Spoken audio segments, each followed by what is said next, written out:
Um, I don't like when spiritual people or people in general start to act like, but I see this a lot in the spiritual community, but it's all aspects of human life in spiritual communities. Every community does very similar things.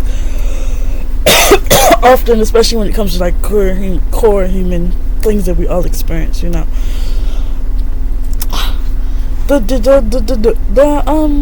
disregard of sadness and anger and anxiety, and let me say disregard, but the assumption that that's not, that you don't have to experience, or that's not real, or that won't happen to you. And end of the day, everybody don't believe this, but we humans, in the end of the day. And there are certain aspects of science that my cat is going around into my mix. There's certain aspects of science that you really can't deny, and that we still live on this physical plane, and we still have to deal with it. You still have to eat. You still have to shit. You still have to piss. You still have to hug. You still have to love. So just because sadness, anger, and all of that is not pleasurable, and it doesn't feel good, and it's not high vibrational, does not mean it's not necessary, and does not mean that we won't have to face it. And the demonization of sadness, anger, all of that shit can negatively impact your life if you don't stay balanced, you don't stay aware, you don't aware, and you're not completely aware of yourself. The same way, blind joy and blind happiness can ruin your life. Like, if you're not aware and you're not staying balanced, you're not like really knowing what's happening. That's how I feel, Every time I say something, I want to like say something to back it up. So sometimes I want to just let things be. That I just like, if I get it, I get it, and if you get it, maybe you get it. But other times I really just want to explain the shit. But I don't feel like it because I'm sleeping and I really go to sleep. So back to square one. Oh, I'm about to explain shit anyway. Sadness, anger, anxiety can teach you so much about yourself that you can never see through happiness. It can show you so much about your soul that you will never see if you're happy. But is being happy and being complicit the same thing? I feel like a lot of people find happiness in being complicit, but I don't think being complicit is being happy. I feel like if you can't feel a situation, you don't. I feel like if you can't feel, you don't know.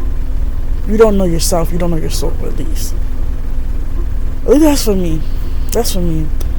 I'm very sensitive, but I realize there's a lot I can learn through myself, through anger, through sadness, through anxiety, my goals, my fears, and who I want to be. So I try to let myself feel it, even when it's not, or even when I don't like it, even when it's like not pleasurable to me, because I can see the benefits inside of it,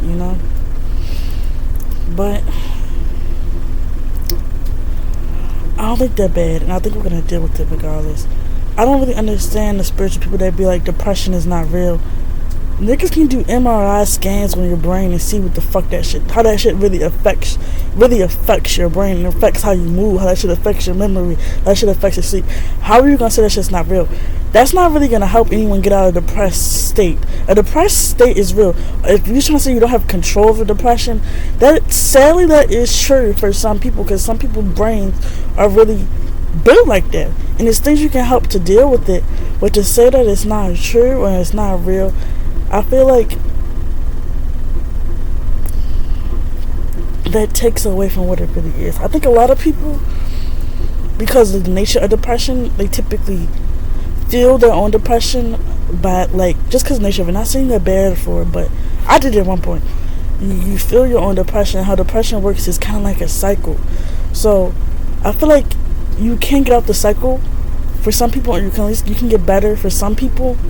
And most people, honestly, but some people really do need some treatment outside of go outside, take an exercise, walk. That will help a huge population. But I think you should be more sensitive when it comes to stuff like that. Not more sensitive, but more logical,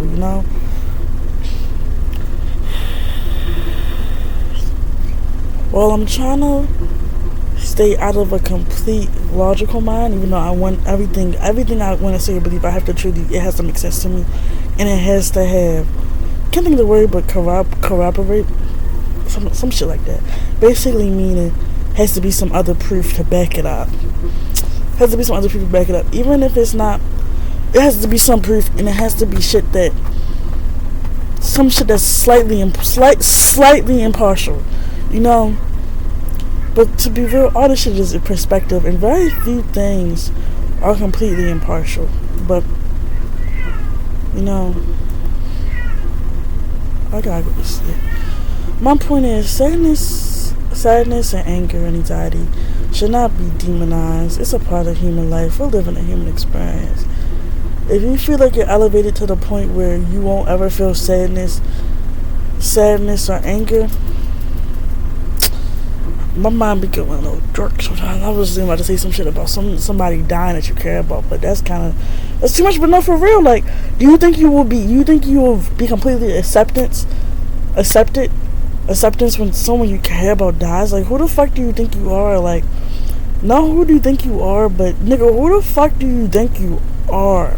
And you can say it's all a journey and it's all that, but do you not think that's harmful? Like, do you not think that's harmful to your psyche, attempting to be this perfect person just to feel happy all the time? Do you not think that's not harmful in the long term of accepting who you are and your human experience? You're not, as long as you live in a body with a brain, you're gonna be human.